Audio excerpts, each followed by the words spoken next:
Alex here with part 201 of the My Docket series on child custody and visitation. As in my previous videos, I will take this opportunity to direct my viewers to part 0 if you haven't seen it yet. That's the video that contains the detailed disclaimers and the underlying purpose of the series. Two things that I will glaze over are: number one, I'm not in the middle of this right now. My case is completely and totally over. It's closed. It cannot be reopened, and that's because my ex's parental rights have been terminated. Number two, the nutshell version as to the purpose of the series is to give my viewers one big example of my 8-year-long high-conflict child custody ordeal from beginning to end in chronological order.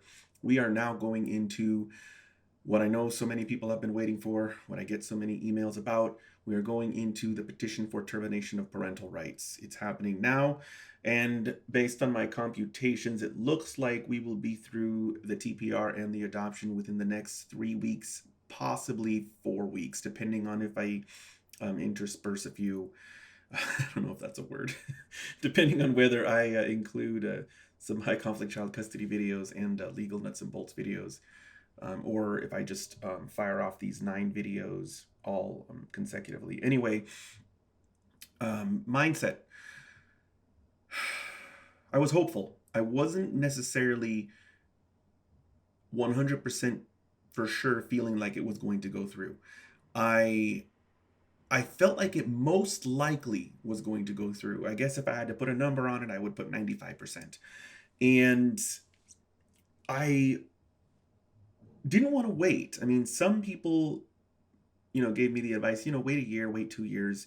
There was even attorneys, not many of them. It's not like I reached out to a bunch of them, but I had a handful that I reached out to. And then the attorney that I ended up hiring just for the purposes of the hearing. So I'm representing myself in all the paperwork, and then at the very end, I hired an attorney for the hearing, and he was like, usually I don't do it, right on the dot, which is what I did. I filed this thing 6 months and 1 day after the statutory presumption triggered. So he noticed that. He noticed that, and he mentioned usually he doesn't like to. Well, I think his exact words were, I typically refuse to do these. I usually wait 2 years minimum. But he took my case, and I guess it was the circumstances of the case, the multiple appeals, the petition to the Supreme, or the writ petition that published, and the fact that my ex's parental rights were so severely curtailed. And so he took the case, and we ended up resolving it, and it wasn't as big of a deal as he thought it might become. In fact, I think the hearing on the termination of parental rights was like less than 3 minutes. Not even a full 3 minutes. The adoption was a little bit longer and not much longer. The only thing that I would recommend, looking back in hindsight, is I don't recommend filing both the petition for termination of parental rights and the adoption at the same time like I did. It's just risky. You know what? Maybe filing them at the same time isn't what I meant. Sorry. I don't recommend scheduling the hearing dates at the same time. Filing them at the same time is probably not a big deal. In fact, you probably should do that because of the case NRE TMP. I think that's what it's titled. I explained that case a little bit in the video termination of parental rights. Take a look at that video, and you'll see that I discuss NRE. I think it's NRE TMP. It may be something else. It's NRE something. In any event, the filing of them at the same time isn't a big deal. In fact, you probably should do that, but having the hearing dates at the same time is the risky part. Because if your ex opposes the termination of parental rights, then the adoption's going to get bumped, and your child's going to be there because they're supposed to be there for the adoption, and they shouldn't be there if the matter is still contested. You don't want your child in the courthouse with you waiting if there's going to be litigation. That's not good. There's rules even in some courts where you're not even, like in the court rules, it says you're not allowed to do that unless the judge says so. In any event, that's the only thing that I wouldn't have done. And in my particular situation, it didn't backfire. I got lucky. All that being said, why don't we go ahead and take a look at what I have filed.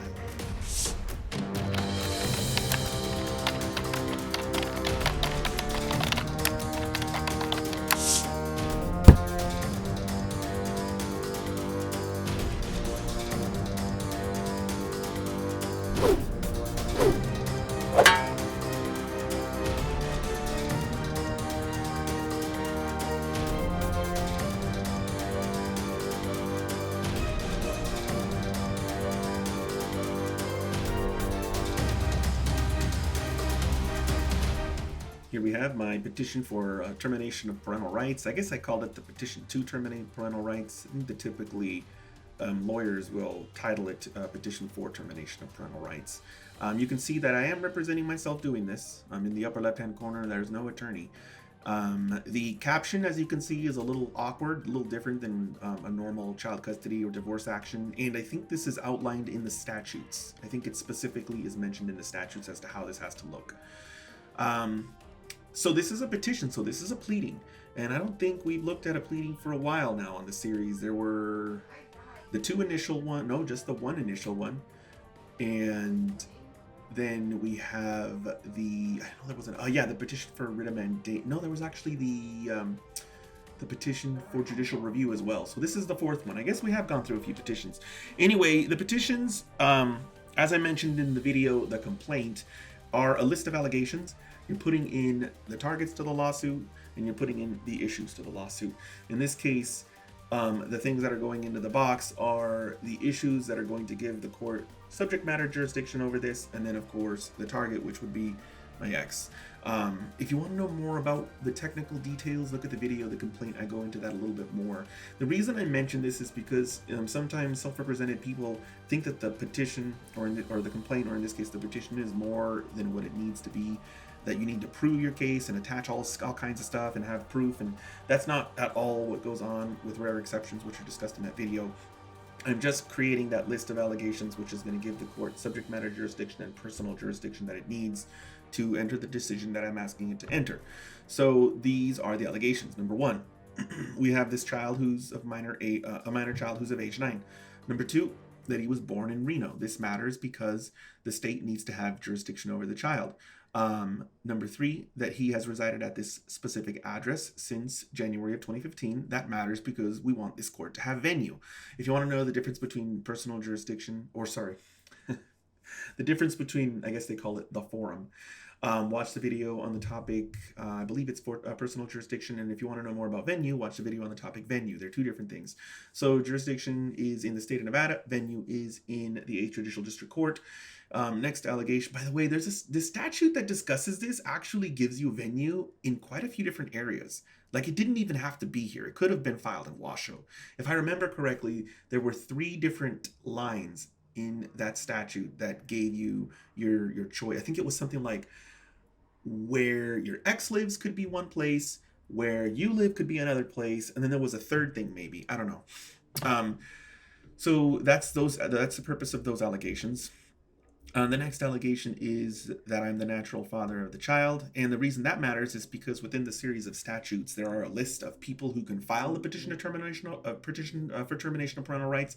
I think it's kind of silly because if I remember correctly, unless they have changed it, the very last line in that section is any other person.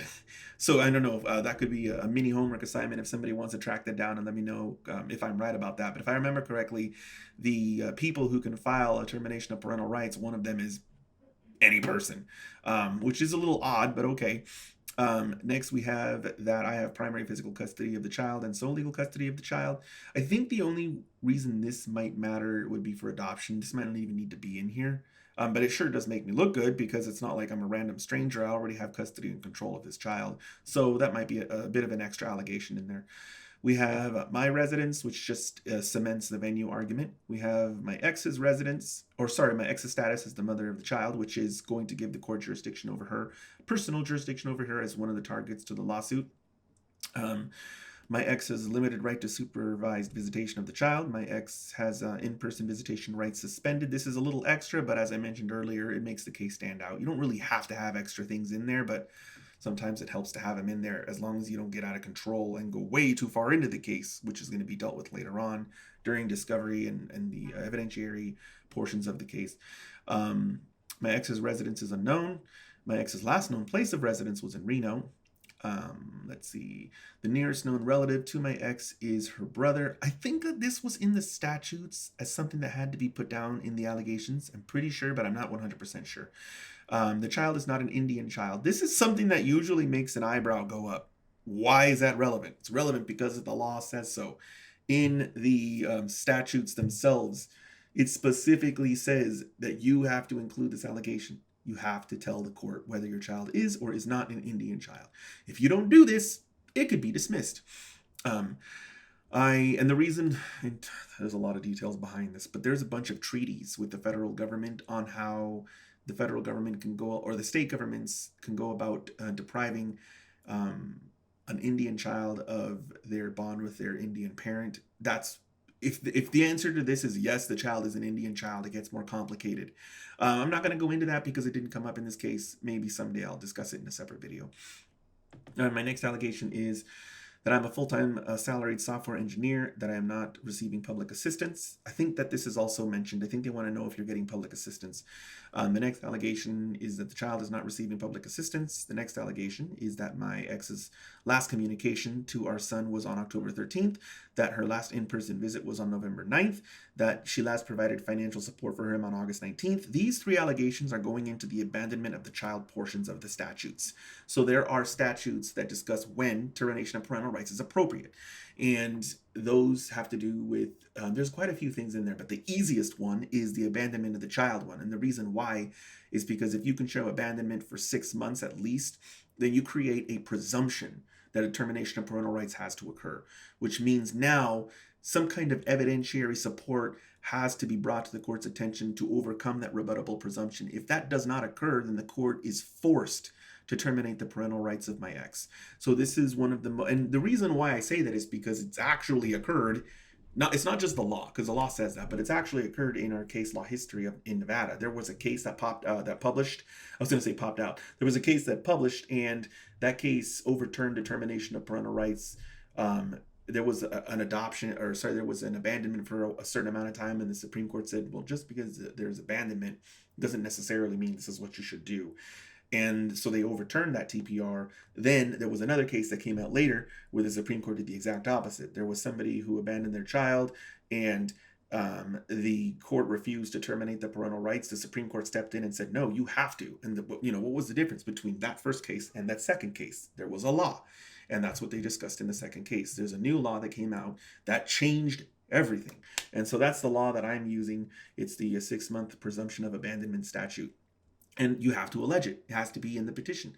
And if you don't allege it, you may not have a basis to terminate parental rights. You may lose at the pleading stage. The judge may just throw the whole case out. So I need to at least allege this. I can concern myself with proving it later on when we go through discovery or when we get to the evidentiary portions.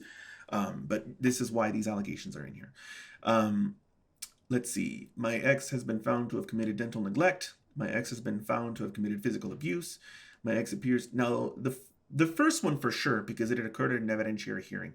The second one, it's hard to say that there was a finding when there was no opportunity to have a finding because she didn't file an opposition. So I'm not sure. She could have contested this if she really wanted to, but she didn't. And these two allegations are superfluous anyway. I don't need them since I'm proving abandonment anyway. I just put these in here as an extra sort of thing, just in case it made the court feel better that it wasn't just abandonment, that there were other issues. But under the law, these allegations weren't needed anyway.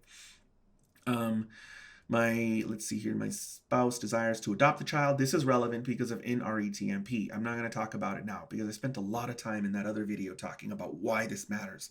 If you want to know why this matters, watch my video on the topic, termination of parental rights. It's important. And then the last thing is that the termination of parental rights is in the child's best interest. And the basis for that in this case would be because it's going to free him up to be adopted. Next, we have just the relief that I am requesting, which is for the court to find that my ex committed abandonment, for the court to terminate her parental rights, for the court to terminate her parental obligations and responsibilities, which would mean she doesn't have to pay child support anymore, and for any other relief.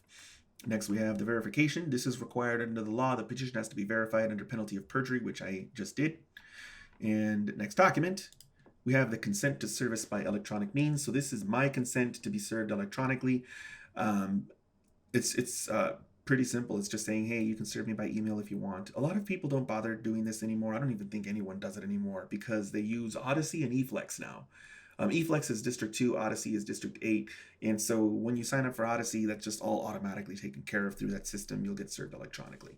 But there were rules at the time that allowed you to do this without the use of those systems. And then you could just get an email directly from your opponent's attorney, and that would count as service.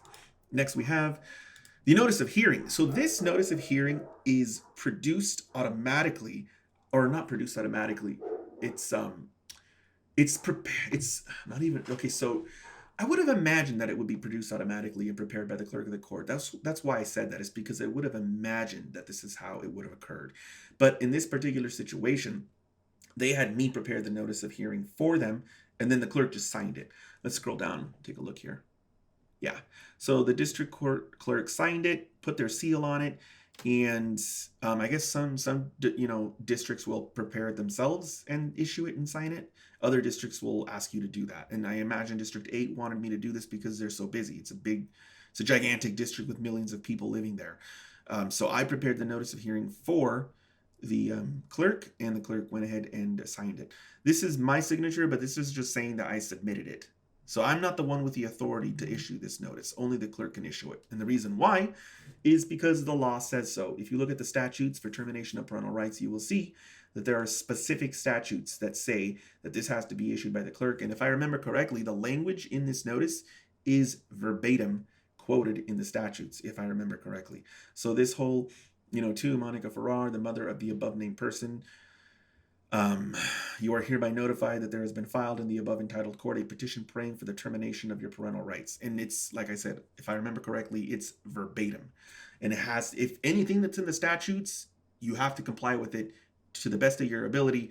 I mean, maybe even not to the best of your ability, maybe perfectly. And if your ability doesn't reach that, it may cause this to get thrown out. You may have your termination of parental rights set aside. It could cause all sorts of issues. It's important that it's done perfectly. That's all I have for this video. We're going to have another 8 videos following on the rest of the TPR and the adoption, but let's go ahead and move on.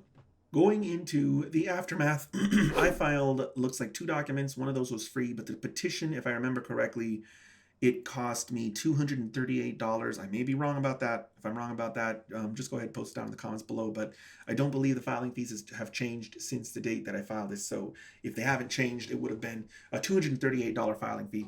My ex does not appear in either of these 2 proceedings, so she has $0 in costs. I didn't have an attorney yet, so I incurred $0 in attorney fees. My ex, of course, not appearing, has $0 in attorney fees as well. As my previous videos, if you have any questions, feel free to post them down in the comments below, and I will see you guys next time.